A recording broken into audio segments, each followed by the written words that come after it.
On this NSP short, Steve MacBeth shares a humorous story about his first experience doing his job as a private infantry soldier in the Army.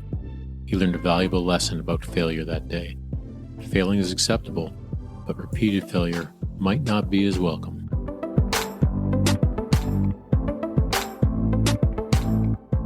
And then you get to the field and it's like, okay, this is where we do our business. This is serious. And he had an interesting sense of humor because my first outing wasn't that successful in the Army.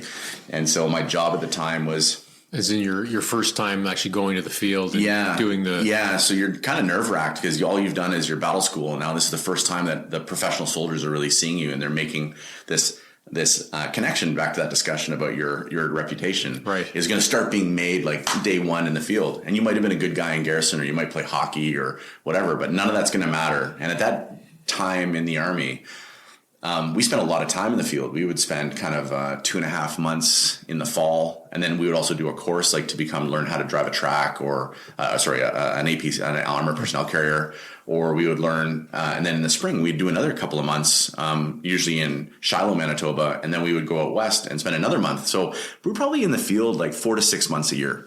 Mm. And so there was really an opportunity for them to get a feel for you, what it was like to live in austere conditions. And so this first time we go out, everyone's really trying to impress. And he had a whole section other than his master corporal, which is his second in command, and him. Everybody else was from my battle school course and brand new guys. And I had done well in battle school. And so, that gets back early. So I think I had finished third on the course. And so that was like, oh, this guy can probably be trusted. And so at the time, my first job was to be a light machine gunner. And we had this weapon that was it's fed by a belt instead of a magazine. And you're on the edges of the section. So if you imagine a rifle section spreads out in what's called extended line or arrowhead, these different formations in the field. When you come under simulated contact from the enemy, the machine gunner's job is to be able to look at the ground and then at that low tactical level, how can they best support the section? And they're allowed to make decisions. They move a little bit more freely because they need to be able to do that so that the sergeant can then prepare the assault force to go in. And so it was kind of a feather in your cap if they trusted you with it, because you also have to be technically proficient with that gun, because it's called firing them into the trench. You're going to put those bullets as close as you can in front of your friends. And then to suppress the enemy in the trench. And then you're going to, on your own with no one watching you, you're going to swing fire just slightly ahead of them so that you're going to keep bullets in front of them. They feel as though they're being supported, and then they can get into the trench. And it's a technique that's done, but it takes some responsibility and some thought and if you think about the idea of firing bullets near your friend. Trust. There's a lot of trust there. Yeah. And so to be given that trust right away, it was a pretty big deal. So I was like pretty stoked. Anyway, we go out to do our first practice attack. We'd done a bunch of without live rounds. And so it had all gone quite well. And we call it dry firing, where you just go and you practice the formations and you practice this. But to do it live being live ammunition, that's a big step in a young soldier's life. And we'd only done one live range before. We'd done our qualification shooting.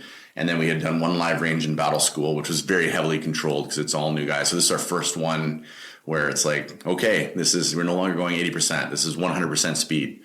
And I was in it. So we go out, we're walking across the open prairie, if you can imagine, in kind of an arrowhead formation. I'm on the ends of this. And then you hear the simulated enemy gunfire, and that forces you to move up into extended line. And you have 10 people across. It probably measures 100 to 150 meters. And people need to be able to communicate clearly across this 100, 150 meters because you're moving and now you're throwing bullets forward, and you need to be able to communicate, and you need to be able to move, and you need to be able to shoot. And those are 3 things really you have to do in this situation. And so I started to shoot, and then I would shout I'm moving, and I would go to move. And when I moved this time, I stepped in a gopher hole. And it did not go at all like I had wanted it to go. And I immediately collapsed like a bag of hammers. And I could just feel my ankle go over, and the gun, which is loaded with a belt of ammunition, goes flying forward. And I'm lying there, my ankle, and I'm a casualty on a simulated range. And the sergeant, who's now under assessment, there's a pressure there, has to like get on me because he can't lose that firepower because his attack will fail. And so like unforgivingly, he and the master corporal were like, using very strong language that I won't use on the podcast, like get going. And so I got up and I was dragging this limb behind me, and I went through the attack. And I went through the attack and put down the suppressive fire. It all went well. And you always finish in what was called a Russian trench system at the time. And so it's like you came across open ground, you get into the enemy objective area, and then you have to clear this Russian trench system. So the attack finishes and they give a debrief. And, the sergeant and the master corporal said to me, like, listen, we know your ankle, it didn't go well, but no matter what in an attack, like, we can't lose that gun. And so no matter what, like, your mind has to be like, you will cost people their lives if you don't get there. And that's really very serious. And after I got through that understanding, I was like, okay, but my ankle still hurts. This is still a problem. This is still a problem for me. Like, I can't move it and it feels like it's swelling. And they probably had their energy up a bit, and they kind of rolled their eyes like, new guy, like, I hurt my ankle. Like, we've seen this before. And so is it like the field's too tough or whatever? Like, fine, go see the medic when you get back. But you have to now walk the 800 meters back. They didn't bring up an ambulance or anything because it was broken terrain. And of course, the medic is sitting back there, like kind of sunning themselves, having a coffee, yeah. And I wander over, and now I'm the new guy that went to see the medic. Like, that is not positive. And so I go in, and of course, the medic is also like rolling his eyes, like, okay, sure, sit down. But then he couldn't get my boot off. And then he had to cut my boot off, and the ankle just like blew up, like so big. It was so swollen that they had used what's called a back splint on my foot.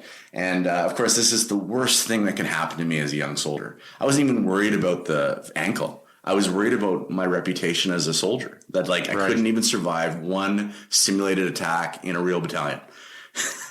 So then they send you, they're like, this is going to take x-rays.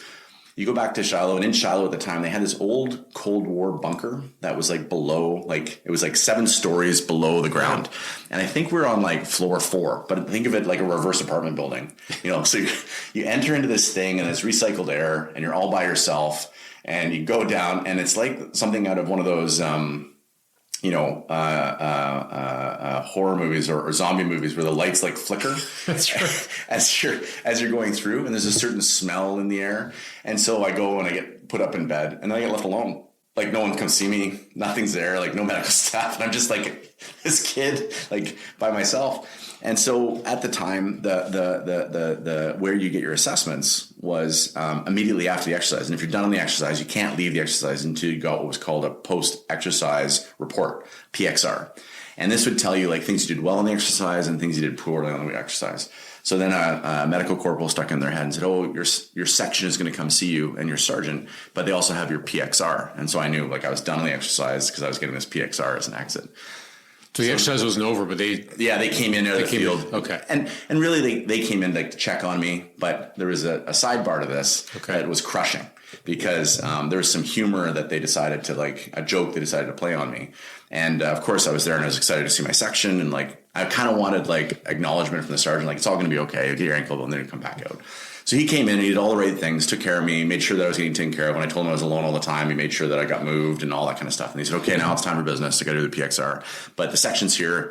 It's a public thing. It's not a big deal. We're just going to do it together for you because you were on the exercise for such a short period of time that there really wasn't much to write. And so he's like, I'm going to say that you do all these basic things well, and that's okay, and we'll leave that. But in the points to improve, we've got a significant one for you, and we're going to need you to sign it. And I was, okay, Sergeant. And I was expecting it to be like skill on the gun or something like that. And it was like, due to a weakened body and an inability to like sustain himself in the field, Private MacBeth was unable to complete the exercise just due to like a lack of intestinal fortitude. And he's like, okay, sign. And I was just crushed, like just crushed. And all the sections like giggle. And they let me hang on it. And I was like, oh, okay. And I'll go sign it because you just do what you're told.